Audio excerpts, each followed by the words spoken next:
have lots of people with lots of knowledge. Unfortunately, we're at risk of losing that knowledge in the not too distant future. So apprentices have a huge impact here at STFC.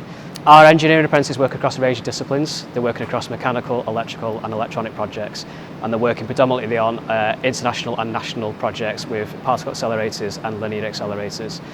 So a typical week here, well, 1 day a week I'm at college, so that's day release, and that's in Bootle in the training council, which the first years are at for a year. And then the other 4 days I'm working here in the ETC. At the moment I'm doing my time in the workshop, which means I'm getting job cards in from the accelerators like Quarwell with machining and making components for it. That fits into the mechanical background, as mechanical can be anything from assembly to surveying and even machining within the workshop. After my apprenticeship, I'd like to keep on progressing through the company and maybe possibly make it to management one day. Hi, I'm Lily. I'm a fourth year Mechanical Apprentice at STFC. And I'm currently working within ISIS, which is a particle accelerator that uses neutrons to non-invasively investigate materials. Since being here, I've worked alongside professionals day in, day out, and they teach me everything from the basics up to installations and repairs within the ISIS synchrotron, within CLF, the Central Laser Facility, and also Diamond.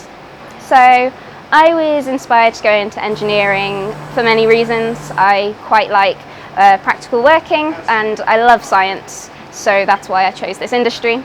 Also, my brother has been involved in engineering, so I kind of followed in his footsteps and took it to the next level. I'm not great at the whole classroom learning side of things. I'm not very good at sitting there and taking notes. I'm much better at being in the mix and actually doing the work and learning with my hands. CERN and other industries such as STFC are very important in day-to-day life because they enable the scientific research which goes into the production of mobile phones and into cancer research and all other industries, from very maybe unimportant such as your shampoo up to curing the world's illnesses. I'm Andrew Wootton. I'm a third year degree apprentice at the Dahlsbury Laboratory. So I do a day release bachelor's degree in electrical and electronic engineering at John Moores University. And I spend the other 4 days on site in the electronics workshop. So my group, we mainly work on the accelerators on site, and we do everything from the circuit level, manufacturing it on routers, to populating the circuit boards and fitting them into crates and detector systems, power supplies, lots of stuff like that. So I started here after I finished my A-levels. I didn't start my apprenticeship doing the degree straight away, but it was offered to me after my first year. So I'm 2 years into the part-time degree, so I'm just finishing the first full-time year. So I do bits and bobs at home, sort of electronic DIY related stuff, but it was really my A-level electronics class that sort of set me on it. That's the first time I've ever done it properly and actually got sold. So it's interesting working on the particle accelerators. It's quite fun. Dahlsbury Laboratory specifically is a really nice place to work. The campus is really nice out in the rural area, and some nice views from around the site. I'd definitely consider staying on here afterwards. So it's a really interesting place to work. It's rewarding work. There's even some opportunities to travel around, things like that. So you're not sort of cooped in the same place. So we've got a lot of interesting equipment in the electronics lab. We're doing lots of kinds of varied work, down from tiny electronics, really fine precision stuff, up to the mechanical side of fabricating things. So there's a lot to learn around here, a lot to get used to, but it's all good stuff to use. My name is John Byrne. I'm recently completed my electrical apprenticeship and been taken on as an electrical technician with Dahlsbury Labs. I mean, every day is different. I could be working on one job for a week, 2 weeks, so that could be the June project that I've been working on recently. But next week it could be phase 2 of Clara, that's here behind me. Some of the highlights of my time here at Dahlsbury would be I went on a 3-week work placement to the European Spallation Source in Sweden. So we do a lot of work for the ESS here on site, and so that was a good opportunity to see how the work we do here, how that impacts the bigger project on site in Lund. Another one of the highlights of my time here, I did recently win the Apprentice of the Year award for the last year of my apprenticeship. So that was a really nice way of receiving recognition for the work I've done over my apprenticeship. We do get some time to do various outreach activities and team building things. So a couple of years ago we went to a place called Skern Lodge, which was like a kind of outward bound team building activities week, which was really enjoyable. From a young age I've always been interested in engineering and technology subjects. I think that was instilled in me by a lot of family members being interested in the same sort of things. So high school, I always favoured the science and technology subjects because you got the background academic side of the subject, but also you saw how it was applied in the real life and hands-on subjects. I then realised that Daresbury Labs were doing an apprenticeship programme where I furthered the education side of it through HNC and HND, but alongside gaining on-the-job experience, earning while I was learning. Up until this day where I've been taken on as an electrical technician in technology. But I've also taken the opportunity to further my knowledge by taking an upskilling apprenticeship to do a part-time degree course to achieve my BEng in electrical engineering. It's first it's surreal. Quite eye-opening seeing it all actually happening, and then even though you're not a scientist, you are helping these scientists out, so you're there almost like at the forefront of all these cool technologies. This chamber's used for recreating the conditions up in space so that when we test satellites here, they can work to the same conditions up in space.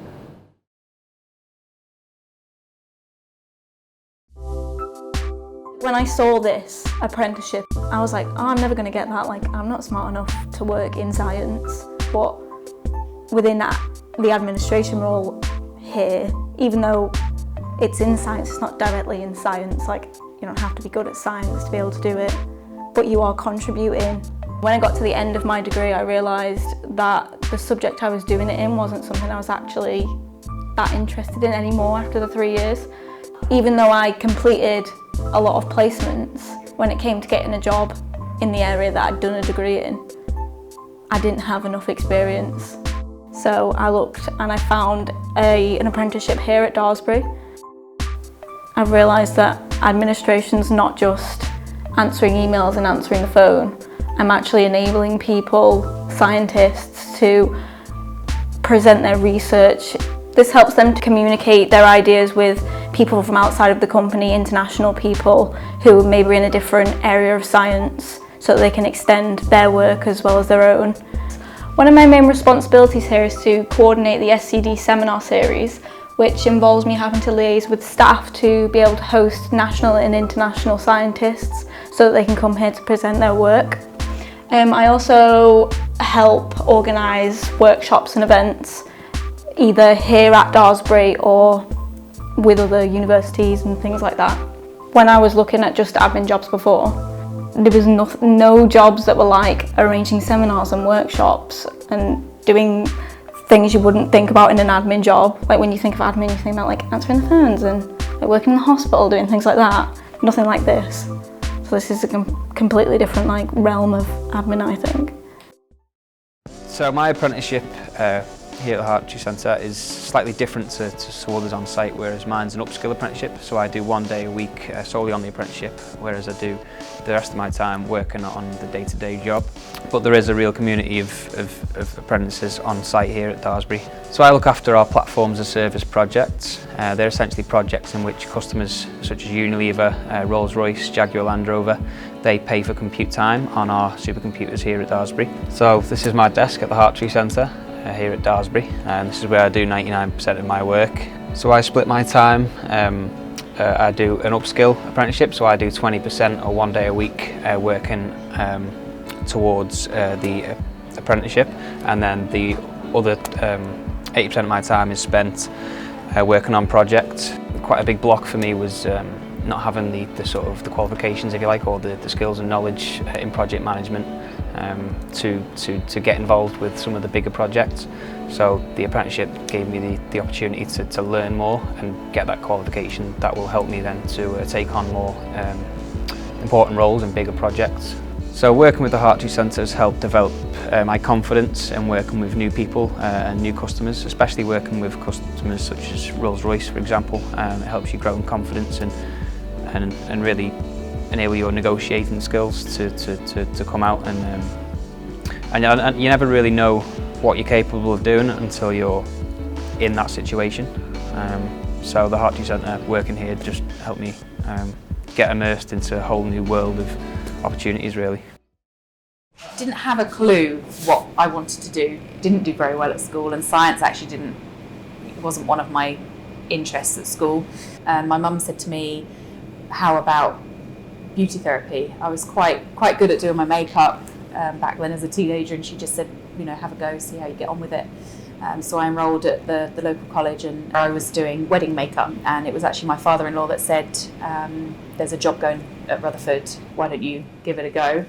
I was lucky enough to be able to come in and have a look round, and my instant reaction was, it's all science-based, there's no way I could do that. Once I'd had a look around and had a thought about it, and had a talk to a couple of the other staff members, I thought perhaps maybe I could give it a go. Applied, had the interview, and very luckily got the job, and I've been here ever since. So I produce tiny sub-millimetre micro targets, a structure that's made up of different materials, some precious metals or plastics, that is made to very, very small scales that we give to our scientists to use in their laser experiments. The role of a target fabricator is so niche, you probably won't find many of us in the world.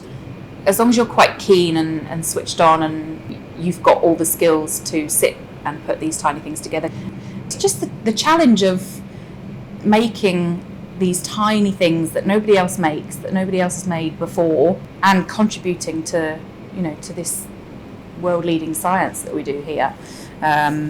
It's pretty special to be part of. I was able to adapt my skills somehow to what we do in here. You've got to be very delicate and fine and meticulous and pay real close attention to detail. So I guess with that they thought perhaps I might be able to give it a good shot.